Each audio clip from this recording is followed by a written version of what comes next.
нәрселерді.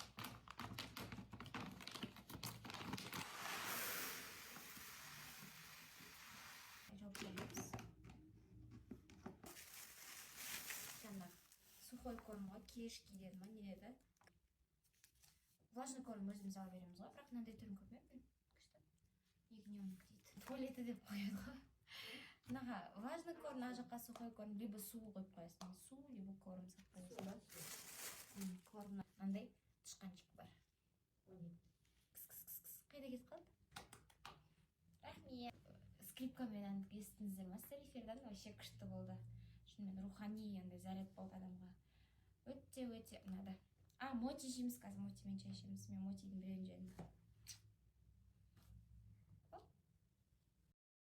Біздің киса завтракпен обед ішкен екен, бірақ уже ішпепті. Соған сухой корм беріп көрейін деп отыр. Киса?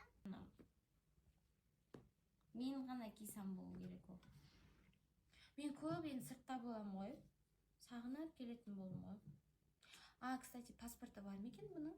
Паспорты болса шетелге де шығуға болады. Жоным, махаббат жиек. Жоным. Мишка. Кеше мен қолымда ұйықтаған, ұмытып қалған ғой негізі. Менің қолымда ұйықтап еді. Жоным.